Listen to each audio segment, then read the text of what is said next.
Okay, out once again, going with Roy Hawk this time. Let's see, he's a local here, Major League Fishing pro, awesome angler, won the US Open. He's done a lot and fishes this place all the time, so thinking we're gonna catch some fish today. Here we are, Lake Havasu, down here at Cattail Cove. Gonna check out the south end of the lake today. It's another beautiful morning, got the sun coming up, and we're ready to get after it. After maybe? I'm still setting up and you already caught one.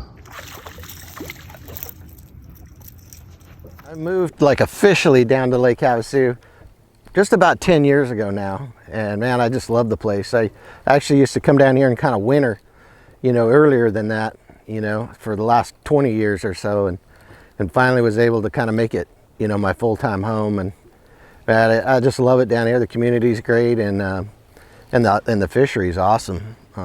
It's just so diverse from one end of the lake to the other, and being a tournament pro, I can be able to practice anything that I need that can take me anywhere in the country. You know, we have clear water, dirty water, current, you know, lake fishing, fishing rock, brush piles, grass, just a whole wide variety. Got largemouth and smallmouth, so you can work on so many different like lure presentations. Every time I get a new lure or something, I come out and work on it, and you can always find a place that it applies within this environment here, and just a great place for, you know, to work on fishing. Yeah, here in the winter time when the water gets cold, a lot of times we want something that doesn't have a lot of action to it. I mean, you know, a couple weeks ago I was throwing like a deep diving and mid diving crankbait, you know, something that had a lot bigger presence, had more waddle to it and so forth. And now it's gotten a little bit colder. We've moved to, you know, this is a little rattle trap type bait. It's made by Duo Realis, and it's a great one. It's real heavy compared to like a normal rattle trap would be. This is about 3/4 of an ounce, and it's a real thin profile, and it's a great one just to kind of hop around on the bottom. And sometimes it's a jam, you know. Seems like as the water gets colder though, something that doesn't have quite as much movement to it. This has got a real tight vibration being so thin, and this works really good. Now I'll tell you what, for me to become a pro fisherman has been a long road, man. I'll tell you, it's a dream come true. I know you hear that a lot from a lot of people and whatnot, but it really is, and it's been a lot of work and a lot of sacrifice, and to finally be able to fish on the top tier, you know, is really amazing. And I really feel blessed with the opportunity, that's for sure. You know, I was one of those grinders, you know, back in the day. You know, I just fish anything I could.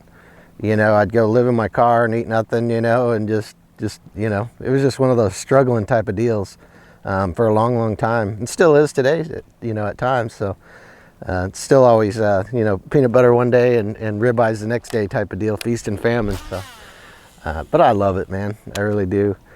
Thankful, and yeah, it's all good. It's all good.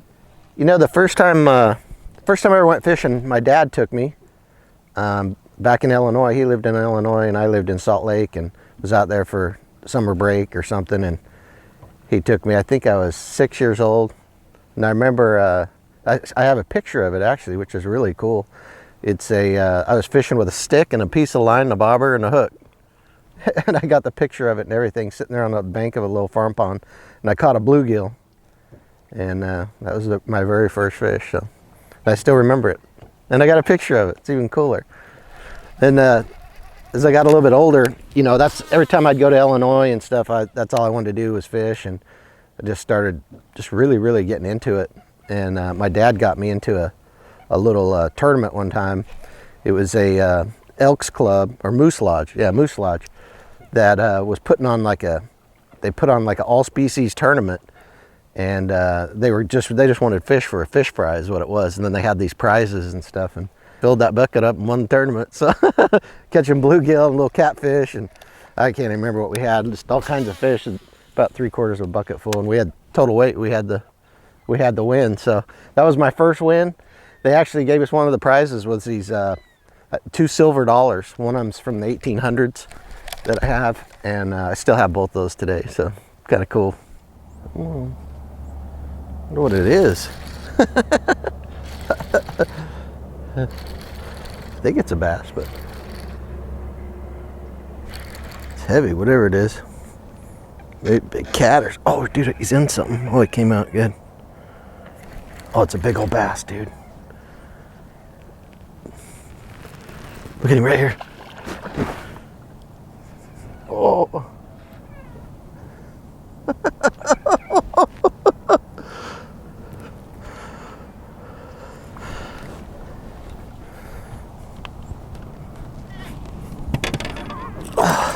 Oh man. I love it. Oh, that's a perfect healthy fish, isn't it? That's how you get the 20 pounds right there. Got the pets. Got the pets. Favorite time of year to fish down here? Anytime. You know, I've had some great times here in the blazing heat in the summer, man, and in the dead of the winter. I just love fishing down here. I would say, you know, late fall like it is right now is probably one of my favorites, and then pre-spawn. Yeah, spawn's fun too, but you know, it's kind of overrated. Oh man, it's kind of a tough day. You know, we started out this morning, got around one little active zone, caught some stripers in one, and then caught a couple nice largemouth. And dude, after that, once the sun came up and everything just changed, we can't find them, man. I'm lost.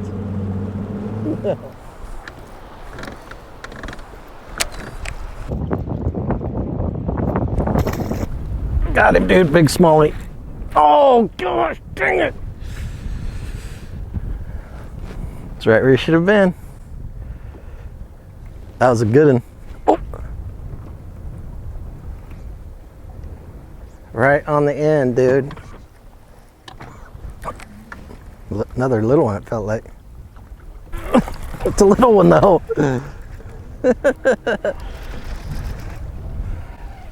Get up here. Oh, there's his buddies right there. I see them.